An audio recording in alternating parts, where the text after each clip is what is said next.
अस्सलाम वालेकुम dear students, my name is Iftikhar Ahmed और हम लोग फिजिक्स विद इफ्तिखार अहमद के साथ इस प्लेटफॉर्म के ऊपर मौजूद हैं। आज हम एक नए चैप्टर का आगाज़ करने जा रहे हैं, दैट इज़ चैप्टर नंबर 10। ये फर्स्ट ईयर की फिजिक्स से बिलोंग करता है, चैप्टर नंबर 10, जिसका नाम है ऑप्टिकल इंस्ट्रूमेंट्स। तो बच्चों, ऑप्टिकल इंस्ट्रूमेंट्स क्या होते हैं?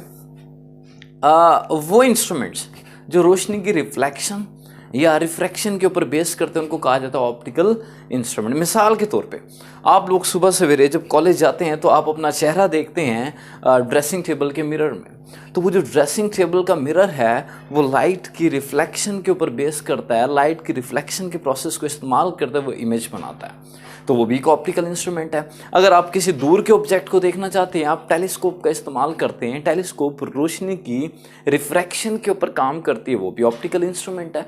अगर हम बात करें सिंपल माइक्रोस्कोप की या कंपाउंड माइक्रोस्कोप भी, वो भी रोशनी की रिफ्रैक्शन के ऊपर काम करते हैं, तो वो भी हमारे पास ऑप्टिकल इंस्ट्रूमेंट्स कहलाते हैं। ये जो ग्लासेस इस्तेमाल करते हैं जिन बच्चों की आई साइट वीक होती है, ये भी रोशनी की रिफ्रैक्शन के ऊपर काम करते हैं, तो इसका मतलब ये भी ऑप्टिकल इंस्ट्रूमेंट्स हैं। सर, इसका मतलब ये हुआ कि अगर इस चैप्टर को हमने स्टडी करना है तो हमें रिफ्लेक्शन और रिफ्रैक्शन के बारे में क्लियर पता होना चाहिए कि रिफ्लेक्शन और रिफ्रैक्शन क्या है। तो बच्चों, रिफ्लेक्शन के बारे में पहले बात करेंगे। फर्ज करें कि एक मिरर है और ऊपर एयर है और यहाँ पर मिरर है। मिरर पड़ा हुआ हॉरिजॉन्टल और ये जो ब्लैक कलर की लाइन नज़र आ रही है ये इस मिरर के ऊपर परपेंडिकुलर है। और ये जो परपेंडिकुलर है इसके ऊपर इसको हम बोलते हैं नॉर्मल। इसको हम बोलते हैं नॉर्मल। यहाँ से एक लाइट रे आती है, लाइट रे, रोशनी की एक रे आती है और इस पॉइंट पर पड़ती है। इस पॉइंट को कहा जाता है पॉइंट ऑफ इंसिडेंस। और ये जो लाइट रे होती है इसको हम बोलते हैं इंसिडेंट रे। ये इंसिडेंट रे यहाँ पर आकर पड़ती है, ये मिरर है, ये रोशनी को रिफ्लेक्ट करेगा। जिस मीडियम से रोशनी आई है उसी मीडियम में वापस भेज देगा। इसको बोलते हैं रोशनी की रिफ्लेक्शन। लाइट जाएगी एक मीडियम से दूसरे मीडियम की बाउंड्री से टकराएगी, टकराकर सेम मीडियम में बाउंस बैक हो जाएगी। उसको बोलते हैं रिफ्लेक्शन ऑफ लाइट।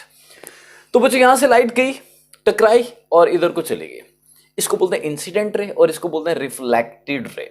अच्छा, नॉर्मल और इंसिडेंट के दरमियान बनने वाला ये जो एंगल होता है इसको बोलते हैं एंगल ऑफ इंसिडेंस। नॉर्मल और रिफ्लेक्टेड रे के दरमियान बनने वाला ये जो एंगल होता है इसको कहा जाता है एंगल ऑफ रिफ्लेक्शन। अब सर, बात कर लेते हैं लॉज ऑफ रिफ्लेक्शन के ऊपर। पहली बात इंसिडेंट रे, दूसरी बात रिफ्लेक्टेड रे, तीसरी बात नॉर्मल। ये तीनों के तीनों सेम प्लेन के अंदर लाए करते हैं। सर, नंबर 2, दूसरी बात ये है बच्चों कि जो एंगल ऑफ इंसिडेंस है ये जितना होता है एंगल ऑफ रिफ्लेक्शन भी उतना होता है।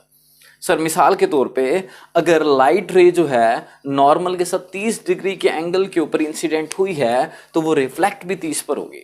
अगर 10 डिग्री के साथ इंसिडेंट हुई है तो रिफ्लेक्ट भी 10 डिग्री पर होगी। अगर वो 40 पर इंसिडेंट हुई तो रिफ्लेक्ट भी 40 पर होगी। 50 पर इंसिडेंट हुई तो 50 पर ही रिफ्लेक्ट होगी। तो एंगल ऑफ इंसिडेंस और एंगल ऑफ रिफ्लेक्शन दोनों बराबर होते हैं। सर, रिफ्लेक्शन की कुछ डेली लाइफ एग्जांपल्स। पहली बात, अगर आपके पास एक स्पून हो, बिल्कुल फ्रेश, अभी आपने फैक्ट्री से एक स्पून परचेज किया, बिल्कुल स्मूथ होगा, प्लेन होगा। अगर आप उस स्पून के अंदर देखेंगे उसकी अंदर वाली सतह जो होगी, इंटरनल सरफेस जो होगी, वो एक मिरर का काम करेगी। उसके अंदर आप अपना चेहरा देख सकते हैं, वो भी रोशनी को रिफ्लेक्ट कर रहा है, जिसकी बुनियाद पर आप उसके अंदर अपना चेहरा देख सकते हैं। सर, दूसरी बात, इमेज फॉर्म्ड ऑन रेटिना, ये भी रोशनी की रिफ्लेक्शन की बुनियाद पर बनता है। मिसाल के तौर पे मैं अपना चेहरा देखना चाहता हूँ मिरर के जरिए, तो मैं मिरर के सामने खड़ा हो जाऊंगा, मेरे ऊपर पड़ेगी लाइट, लाइट मेरे ऊपर पड़ेगी, मुझसे रोशनी टकराकर मिरर पे पड़ेगी, मिरर से रोशनी टकराकर वापस मेरी आंख में दाखिल होगी। आंख में दाखिल होने के बाद वो रेटिना के ऊपर जाकर बनेगी, वहां पर मुझे अपना चेहरा दिखाई देगा। इसके अंदर भी रोशनी की रिफ्लेक्शन और रिफ्रैक्शन का इस्तेमाल हो रहा है। उसके बाद सर, ड्रेसिंग टेबल मिरर, ये भी रोशनी की रिफ्लेक्शन के ऊपर काम करता है। अगर आप स्मूथ सरफेसेस हैं आपके पास, उसमें आपको अपना चेहरा नजर आ रहा है, वो भी रोशनी की रिफ्लेक्शन की बुनियाद पर आपको नजर आ रहा है। दूसरी चीज है रिफ्रैक्शन। रिफ्रैक्शन क्या है? रिफ्रैक्शन ये बच्चों बेंडिंग ऑफ लाइट है। रोशनी बेंड हो जाएगी, जैसे ही रोशनी एक मीडियम से दूसरे मीडियम में दाखिल होगी तो वो अपने ओरिजिनल रास्ते से हट जाएगी। ये ओरिजिनल रास्ते से हटने की जो प्रॉपर्टी होती है इसको हम बोलते हैं रिफ्रैक्शन ऑफ लाइट। रिफ्लेक्शन में दूसरे मीडियम में जा ही नहीं पाती। रिफ्रैक्शन में दूसरे मीडियम में जाती तो है लेकिन अपने ओरिजिनल रास्ते से हट जाती है। इस प्रॉपर्टी को बोलते हैं refraction of light. Suppose that ये मेरे पास ग्लास है, मैं पहले आपको दिखाता हूं कि जब रोशनी रेयर से डेंसर में जाएगी, यानी हल्के मीडियम से भारी मीडियम में जाएगी, और फिर बाद में हम डिस्कशन करेंगे जब रोशनी भारी मीडियम से हल्के मीडियम में जाएगी, ये ऑप्टिकल फाइबर में होता है, ठीक है, इसको हम इस्तेमाल करते हैं ऑप्टिकल फाइबर के अंदर। तो खैर अभी मैं आपको बता रहा हूं जब रोशनी हल्के मीडियम से भारी मीडियम में जाएगी। फर्ज करें एक आपके पास ग्लास स्लैब है, ग्लास स्लैब, ठीक है, शीशे की बनी हुई है। शीशे की बनी हुई स्लैब एयर में मौजूद है, ऊपर एयर है। एयर मतलब सर हल्का मीडियम, रेयर मीडियम, और जबकि ग्लास मतलब डेंसर मीडियम। और आपको पता है जो डेंसर और रेयर होता है ये रिलेटिव होता है। मिसाल के तौर पे जो ग्लास है वो डेंसर है पानी से, पानी डेंसर है एयर से। तो यहां पर जब रोशनी जाएगी रेयर से डेंसर में, तो ये आपके पास ग्लास है और ऊपर एयर है। और ये जो ब्लैक में लाइन नजर आ रही है आपको, इसको बोलते हैं नॉर्मल, क्योंकि ये इसके साथ कितना एंगल बना रही है, 90 डिग्री का। अब यहां से एक रे आती है, इसको बोलते हैं इंसिडेंट रे। ये इंसिडेंट रे जो है यहां पर आकर पड़ती है, इसको बोलते हैं पॉइंट ऑफ इंसिडेंस। और ये जो नॉर्मल के साथ एंगल बनाती है इसको बोलते हैं एंगल ऑफ इंसिडेंस। अब ये हम ये एक्सपेक्ट कर रहे हैं कि ये जो लाइट आई है बिल्कुल सीधी की सीधी यहां से गुजर जाए डॉटेड लाइन की डायरेक्शन में, लेकिन लाइट जैसे ही एयर से ग्लास के अंदर दाखिल होगी तो वो बैंड हो जाएगी। सर इसकी वजह बच्चों ये होती है कि हर मीडियम के अंदर रोशनी की रफ्तार मुख्तलिफ होती है। एयर के अंदर मुख्तलिफ है, वैक्यूम के अंदर मुख्तलिफ है, पानी के अंदर मुख्तलिफ है, ग्लास के अंदर मुख्तलिफ है। तो रोशनी जैसे ही अपना मीडियम बदलती है तो वो अपनी डायरेक्शन बदल लेती है, तो रोशनी बैंड हो जाएगी। सर किस तरफ को? इस ब्लू लाइन की डायरेक्शन में। रोशनी जब बैंड होगी ना उसके पास दो ऑप्शंस होते हैं। रोशनी ने जाना था इधर, ये ब्लैक वाली लाइन नॉर्मल है, दो ऑप्शन ये होते हैं, या तो ये ब्लैक वाली लाइन की तरफ को बैंड हो जाए यानी नॉर्मल की तरफ, या फिर इस ब्लैक वाली लाइन से अवे बैंड हो जाए यानी नॉर्मल से अवे। लेकिन जब भी रोशनी रेयर से डेंसर में जाती है तो ये बैंड हो जाती है टुवर्ड्स द नॉर्मल। अब बच्चों ये है रिफ्रैक्टेड रे, रिफ्लेक्टेड नहीं, रिफ्रैक्टेड रे। अब ये जो रिफ्रैक्टेड रे है, रिफ्रैक्टेड रे और ये नॉर्मल है, इनमें जो एंगल बनता है that is called as angle of refraction. Theta r से आप इसको डिनोट कर सकते हैं, यहां पर लिख देता हूं। ये जो एंगल होगा बच्चों इसको आप थीटा आर से डिनोट कर सकते हैं। अगर आप एक चीज ऑब्जर्व कर रहे हो वो ये कि एंगल ऑफ इंसिडेंस ज्यादा नजर आ रहा है और जबकि एंगल ऑफ रिफ्रैक्शन हमें कम नजर आ रहा है। इसका मतलब सर ये हुआ कि जब रोशनी रेयर से डेंसर में जाती है तो angle of incidence angle of refraction से ज्यादा हो जाता है। दूसरी बात, रोशनी की स्पीड कम हो जाती है। क्यों? क्योंकि आप कौन से मीडियम में दाखिल हो चुके हैं? भारी मीडियम में। भारी मीडियम में उसकी स्पीड कम हो जाती है। तीसरी बात बच्चों, अगर मैं वेव की इक्वेशन इस्तेमाल करूं v is equals to f lambda, और रोशनी के लिए आप c is equals to f lambda लिख सकते हैं। चूंकि सर स्पीड कम हो जाती है तो वेवलेंथ भी कम हो जाती है। स्पीड कम होती है तो वेवलेंथ भी डिक्रीज कर जाती है।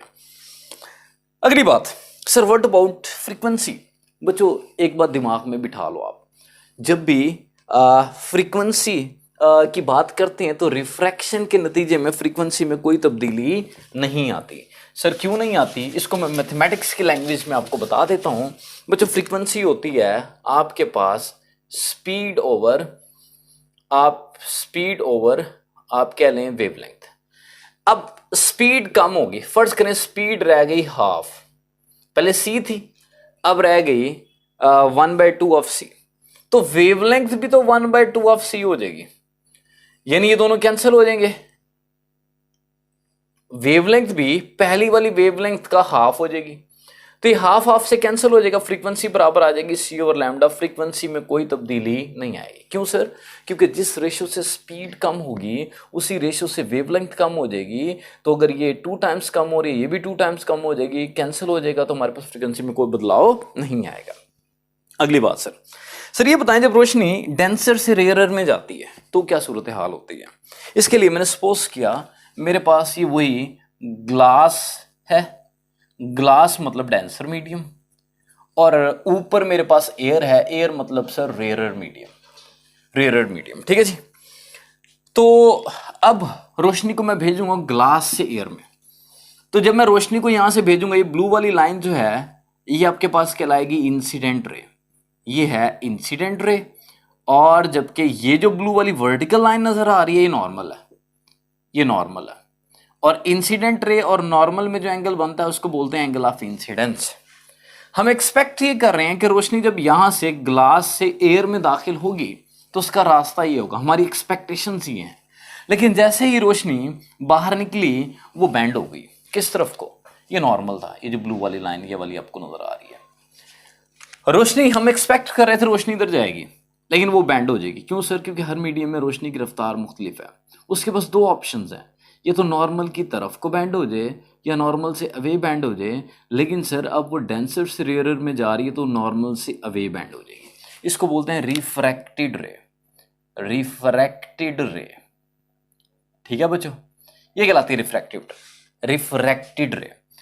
और रिफ्रैक्टेड रे ये रेड वाली और ये ब्लू वाला नॉर्मल, इसके दरमियान जो एंगल बनता है इसको बोलते हैं एंगल ऑफ रिफ्रैक्शन। इसको थीटा आर से इंडिकेट किया जाता है।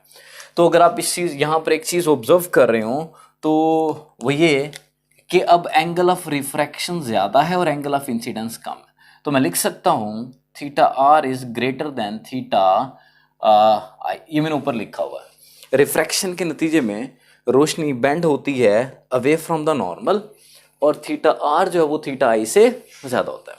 सर तीसरी चीज बच्चों ये, चूंकि रोशनी हल्के मीडियम में जा रही है तो उसकी रफ्तार बढ़ जाती है, और आपको पता है रफ्तार जब बढ़ती है तो वेवलेंथ भी बढ़ जाती है। लेकिन सर रिफ्रैक्शन के नतीजे में फ्रीक्वेंसी में किसी किस्म का कोई बदलाव नहीं आता। ठीक हो गया सर। अगली बात है बच्चों laws of refraction. Laws of refraction, पहला law, incident ray, refracted ray और नॉर्मल एक ही प्लेन के अंदर लाए करते हैं। दूसरी बात, ये जो एंगल ऑफ इंसिडेंस है इसका साइन ले लें, और ये जो एंगल ऑफ रिफ्रैक्शन है इसका साइन ले लें। इन दोनों की जो रेशो होती है वो कांस्टेंट होती है, और उस कांस्टेंट को n से इंडिकेट किया जाता है, और इस कांस्टेंट n को कहा जाता है रिफ्रैक्टिव इंडेक्स, और इसको हमने 10th क्लास के अंदर स्नेल्स लॉ का नाम दिया था। ये स्नेल्स लॉ भी है। मैंने क्या कहा है, incident angle, angle of incidence, angle of refraction, दोनों के साइंस ले लें।